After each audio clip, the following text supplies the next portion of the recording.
Bienvenue sur Carcassonne Online, installez-vous confortablement, aujourd'hui nous plongeons dans les mystères de notre passé. Sous la célèbre cité de Carcassonne, respire en fait une ville parallèle. La Bastide Saint-Louis. Exactement, érigée en 1247, avec en son cœur un véritable titan de pierre, l'église Saint-Vincent. Un bâtiment qui cache pas mal de secrets, très très loin de la religion d'ailleurs. Hein. Ouais, parce que ces murs massifs ont abrité bien plus que des prières. Des mesures astronomiques pures et dures, et même les forges d'une artillerie lourde. Et c'est amusant parce que, bon, l'attention touristique est toujours un peu happée par la grande forteresse en hauteur, Bah oui, forcément, c'est la carte postale. mais la vraie réalité économique, le vrai moteur marchand et industriel de la région, il était en bas. Accessible par le pont vieux, ouais. C'est un peu comme un niveau secret dans un jeu vidéo au final. Ah oui, l'analogie est bonne. On a cette géométrie parfaite, super mystérieuse, planquée juste sous les remparts évidents de la cité. Et bim, au milieu de ce plan damier hyper rigoureux, l'église Saint-Vincent. Qui détonne complètement avec sa nef immense, genre plus de 20 mètres de large. Ce qui est énorme.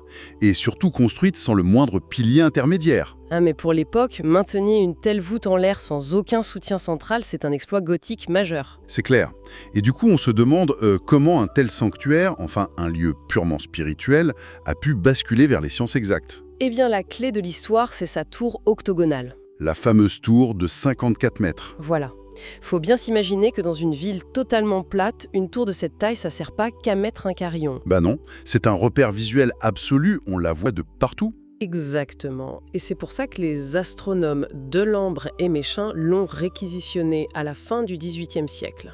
Il cherchait le point le plus haut, en fait, c'est ça? Oui, ils voulaient faire de la triangulation pour calculer la longueur du méridien terrestre. Attends, la longueur du méridien, carrément. C'est ni plus ni moins ce qui a permis de définir la mesure exacte du mètre. Ah, waouh! Et pour faire ça, il faut mesurer des angles très précis entre des points super éloignés sur le territoire. La tour de Saint-Vincent offrait la ligne des mires parfaite au-dessus de l'horizon pour établir ces triangles géants. D'accord, donc sans cette hauteur vertigineuse, les calculs auraient été complètement faussés par le relief. Absolument. C'est devenu le point géodésique crucial de leur recherche. La quête du divin qui donne littéralement l'outil physique pour mesurer le globe, c'est quand même dingue. Mais l'histoire de ces murs ne s'arrête pas aux étoiles. Ah non, en 1794, on passe brutalement en mode métal en fusion, en pleine révolution. Et là, la métamorphose est hyper violente. L'église est tout simplement transformée en fonderie de canon. On s'est dit, bon, il y a de la place, on y va, hein. Pas seulement de la place, la logique était purement thermodynamique.